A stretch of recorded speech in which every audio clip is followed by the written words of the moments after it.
ndaisanangurira vakomana ndichivaudza kuti chero munhu akakuudza kuti anonamata sei, Jesu wakapinda mutemberi akati alright, munondinamata vakomana, ndazvinzwa munondinamata, you say you worship him, I know kuti munotaura kuti munomunamata, but Jesu ndokunogara pa offering basket.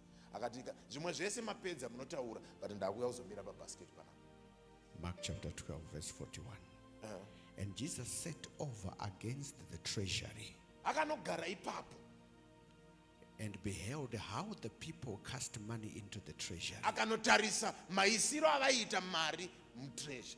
And many that were rich cast in much. Cast in Much.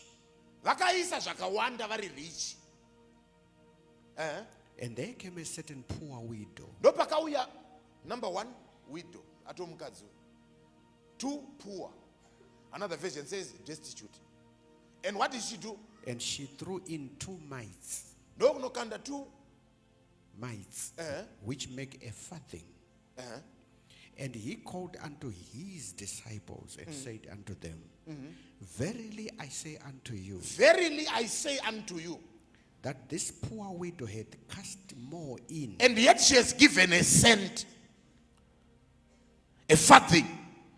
The rich have put in more, have put in much. But this woman, a widow, a poor woman, has given a farthing. They translate it to be roughly a cent. And Jesus is sitting there and he's saying, I want to see how.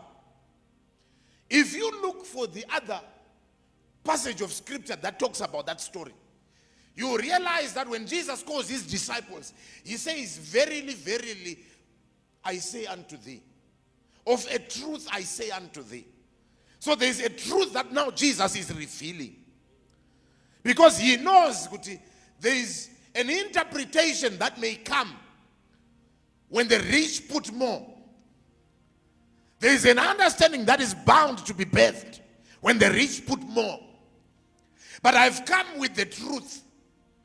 And the truth is, this woman has cast in more, and yet she has given less in terms of quantity in the eyes of a man. Luke 21 verse 3. And he said, of a truth I say unto you, that this poor widow, a truth. So it means there is a lie that could have been derived from this. But now I, as Jesus, am coming with the truth. That this poor widow had cast in more than they all. Can you imagine? It's a cent, the rich more. And yet Jesus, according to Jesus, according to God, this widow has given more. No pakarasika chechi apa. Makatora vanhu vane mari mukavaita vavhangeri. Vakakunyorerai maconstitution akaparadza chechi. Makatarisa nemaziso enyu mhombwe dzevarume. Vasinei naMwari. But imi makanakirwa more according to men and not more according to Christ. Ndobva paita chembere yanga ine chigamba. Iri kunzi naMwari ndo yakapa more. Mukaitarisa mukati dress iri toriziva.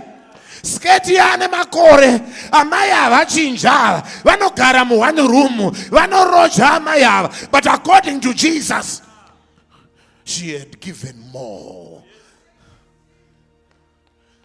Can I show you something? No panobuda dambudziko apa. Rekuti mwana achada kukura pamberi paMwari, unopa more according to Jesus. Arikuti ndikangowana mari ndikapa more according to men. That is the order of things. That is the hierarchy. That is the way of doing it. Anga Mwari havasi kutsvaga more according to men. God is looking more according to your heart.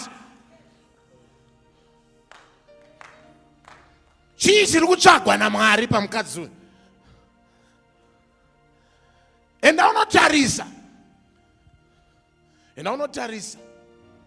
Kune chembere dzamakadzinga muchechi imi. Kune vanhu vamakatarisira pasi imi. Vaitaura nawo naMwari. Mukati hana chinhu. Ndewe kumusha. Venyu vekutaundi vamakagaza. Mombwe nemaprostitute.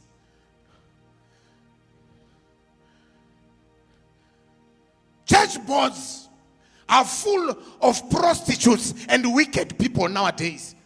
Why? Because they give more. But anamari arimom church are not going to contribute towards the will of Abba, because she has mastered more according to Jesus than more according to men. Nai Jesu inda muri kuda kunogara ipapo ari kuti vakomana ndinozviziva ndichaenda muchasara. Kana makuzogadza endai munotsvaga varume vakaita sana Stephen, kwete vakomana vakaita sana Matthias. Panogona kuita dambudziko apa varume. Ende kana makutarisa musatarise zvavanotaura. 1 John 3:18.